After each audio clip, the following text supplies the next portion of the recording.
Good afternoon. I want to send a special thanks to the Board of Trustees, to President and CEO Dr. Rodney Smith, to members of the Administrative Council. Most importantly, I want to thank the graduates of the University of the Bahamas, class of 2018. I have to tell you that it's always good to be home. I just drove by the campus on the way here. I got to stop in, and I was really surprised at the amount of development. You know, when I was there I don't want to date myself, 25 years ago, it was the small college, and I think Dr. Smith and his team deserves a big round of applause for the progress that is happening at the university. I noticed that the big tree is still there in the middle of the courtyard too, by the way. You know, some of my classmates spent more time under that tree than they actually spend going to class, but I digress. Graduates, you're sitting way back there. I want to tell you three stories, just three simple stories in my life. And I hope in these three stories you'll find something that resonates with you. As Valerie mentioned, 25 years ago we were sitting in those chairs. And I think about how God has moved in my life and how quickly 25 years goes by. So I just thought I would share with you three simple stories. I hope these stories also align with our theme. When I first got to University of Bahamas 28 years ago, I was not ready to be in college.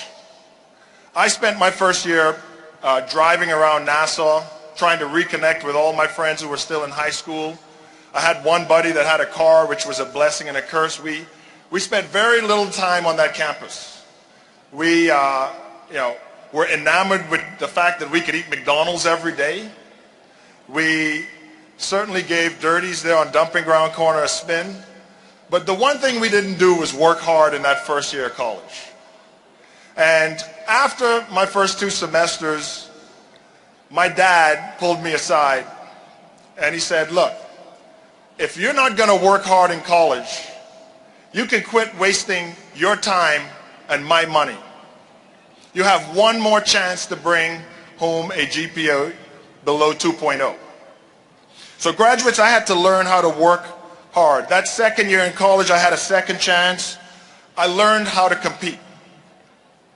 I learned to go to my professors and ask, where do I stand in this class? I learned that the quickest way to actually get better grades in class was to sit up front. I learned that if I was average in the class, all I had to ask was, where do I stand and what are these students doing better than me that I could do better? See, some of us won't be successful because we're comfortable being average. Some of us won't be successful because when your boss or your professor tell you you're just average, you're good with that. See, if you've been lazy your whole life, and now someone comes and tells you, look, you can make 6 figures, but all you have to do is show up early and work hard, how are you going to learn that on the fly? If someone comes and tells you, like, your whole life could be better and you could actually help this country, but you've got to show up really early and put all you've got into it, how are you going to learn how to do that if you don't learn that at a young age? Graduates, you have to stay committed to working hard. Your hard work has put you in those seats. Let me tell you that you don't have to be the smartest. You don't have to be the genius. You don't have to be the magna cum laude and the summa cum laude. You just got to get there before they get there. You just got to get to the spot before they get to the spot. You don't have to be stronger than them. You don't have to be smarter than them. You just got to outwork them. See, working hard is the great equalizer. My best friend Hank is here with me today. We were driving over, and he reminded me of a story. He's still a little pissed at me about this story. Can I say that? He's still a little peeved at me about this story. You know, we had a group project, and it was in law. I didn't major in law. I was an architecture major, but I was always curious about things that I didn't know a lot about. So I took this law class mostly because I wanted to hang out with my buddies. And Professor Stevenson, I think he's here today, Mr. Michael Stevenson was our professor. He gave us a group project. but with the caveat that we had individual grades. So me and my group got together over at my house. We did our project for 2 hours, and then we broke. My mom gave us some food, and all of my buddies went home. And I just assumed in this notion of learning how to compete that they were going to go home and work harder on this project. So I went and I put 2 more hours in. Well, I knew Hank was going to do the same, and so Hank and I both got A's. I got an A+. That's why he was a little rankled. I beat him out on the A+. It was his major, by the way. But my other 2 buddies, they went home. They took the exact thing we worked on as a group. They added nothing to it. And so Professor Stevenson decided that they should just split that grade, and they ended up in summer school, and Hank and I skated through with A's. Most of you can be successful and really accomplish great things. You just have to outlast those old habits to get to the new habits. Learn to work hard. Say yes to new experiences. Say yes to new friends. Embrace travel. See the world. Eat new food. Be comfortable with things that are unknown to you. Broaden your perspective so you can see the Bahamas not as it is, but how it could be. You are not average. You're not basic.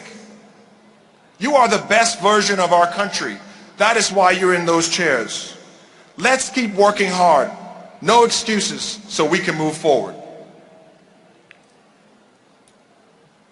Now, I am the beneficiary of great community and public service.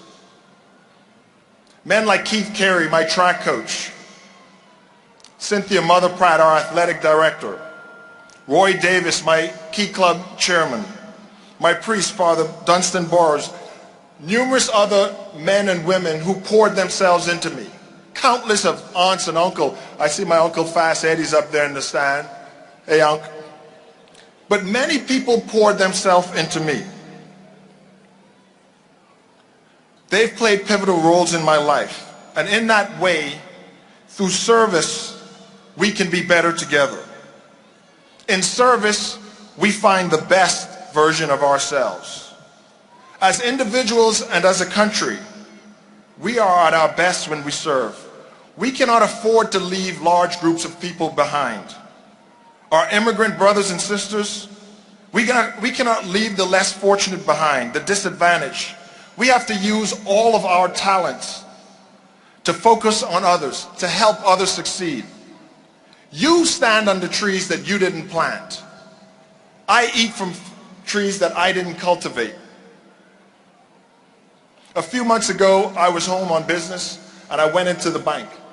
And while waiting in line, these banks, I tell you, that's one thing we can improve in our country. But these banks, you have a long line, and so I don't want the bankers not to finance me in the future. But one of the things you get to do in a bank is you get to catch up with old people. So, I was in the bank just holding court for the 30 minutes I was in there. But when I got to the teller recognized my last name. And she said, "Are you Mrs. Perpall's son?" And I said, "Well, actually I am." And no joke, this lady started crying. She started telling me that my mother, who ran a food cafeteria at her school, would give her lunch on days that her mother could not afford to give her lunch. She would feed her whether she had money or not, and she said, "You know what that made me feel like as a young person, that someone cared enough."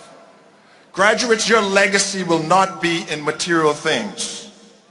There is a big difference between success and significance. Success is the material things you collect. Significance comes with all the people you can impact. Let's commit ourselves to move forward together. My final story is on greatness. I alluded to this earlier. My mom was a cook. She made the best food. She made the best cakes. She made the best peas and rice. She made the best macaroni. I see some people here now saying, "Hey boy, stop talking about that food." But her specialty was boiled fish. And if you ever had my mother's boiled fish, sometimes I'm home, I don't even want to eat out, because people don't put it all into it. But she would rub that seasoning on the outside of the fish. And she would sit that in some sour and some lime, and and sprinkle some things on it that you didn't know and cut up some onions and put it in the fridge. And you say, Mommy, like, we want boiled fish. Like, why is the fish just sitting there? She said, you know, baby, when I rub that seasoning on the outside, it's only going to taste good on the outside. But to make it taste good, it's going to take some time for that seasoning to get to the inside. When you ask Mommy how she'd make that Johnny cake, she'd tell you a little pinch of this and a pinch of that, and then you go back to school, you try to make that. Well, you don't know what a pinch of this is and a pinch of that. See, Mommy been making this Johnny cake her whole life. She didn't just wake up yesterday and understand how to cook the best Johnny cake. See, that's what Mama and Auntie and all of them understood, that there is a process to becoming great. You don't just come running in the kitchen when Mommy's baking some cake. In fact, sometimes you couldn't even come in the house when things are in the stove. She said, boy, get outside. Don't touch that fridge. If you touch the oven while the cake is in there, what's going to happen? That cake going to fall. And when the cake come out of the oven, you just can't run up on that cake and eat cake. You have to what? You have to let that cake cool. Graduates, some people want to rush everything. Your generation has become accustomed to speed. You are the Twitter, the Facebook, the Instagram, the Snapchat generation. It has conditioned you to go fast on everything. These cool tools condition you to looking good on the outside and doing things for the likes. But like Chronic says, do it for the love and not just for the likes. See, y'all don't know it. Y'all didn't think I know this stuff, huh? See, Mama taught us it's easy to make that fish taste good on the outside, but it takes time to make it taste good on the inside. Greatness cannot be rushed. Take your time to master the small things. Be patient. Learn those real skills. And to be great, you're going to have to make some sacrifices. Master the things you can control now. That is the surefire way that you will get on your way to greatness. No offense. When people tell me they think I'm great, my business is doing well, they're just looking on the outside. But when I go home and my wife, who's been with me for 24 years, married to me for 16, when she tells me I'm doing great, then I know things are good. Graduates, build a life that looks good on the outside, but even better on the inside. It doesn't matter if you build great buildings all over the world and your marriage sucks. It doesn't matter if you have the respect of people that don't know you or know you professionally, but your colleagues, your family, your mother, your father, your brothers, your sisters, they don't have a great relationship with you. Those who want to lead big in a big way better first learn to lead themselves, lead their family, and lead the people they love. We have to master those small things. We can't have a great country until we have a clean country. We can't have a great country until we better educate our children. We can't have a great country until we commit the necessary resources to the University of the Bahamas to truly lead national development. We can't have a great country until we add more resources to help our boys become better men. We can't have a great country until all of us become intolerant to corruption in the private and public sector, because it drains resources and it stymies and limits national development. If we show the will, power to do these things, we can build the best small country on this planet. Graduates, let us remember what Daddy and Mommy and Uncle taught us, that there is a time frame on greatness, and some things can't be rushed. That's the way we will move forward together and pursue greatness. Now, you may notice that all of my stories, none of them came from fancy faraway places. They came from mommy and daddy and uncle. The people that love you and have been present in your life has already shown you the path to accomplishment. Let us take a moment and recognize all of the mothers of the graduates. Mothers of the graduates, can you stand?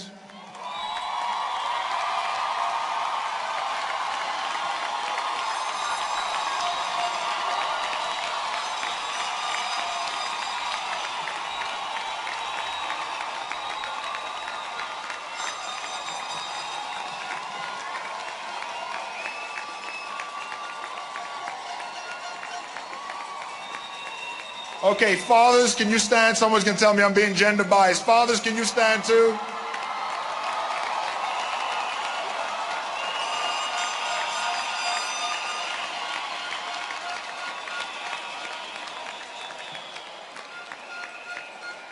Graduates, if you haven't said thank you yet, you go to your parents after this event, you go to all of your loved ones and you hug them and you tell them how much you love and appreciate what they've invested in you. Parents, I want to thank you for making the best investment you can make in the future of the country, and that's a big investment in our young people.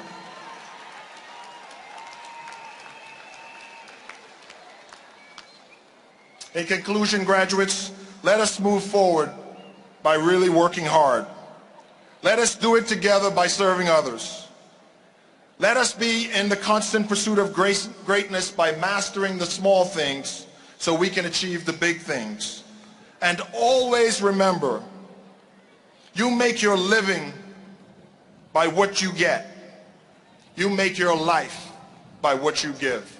Thank you.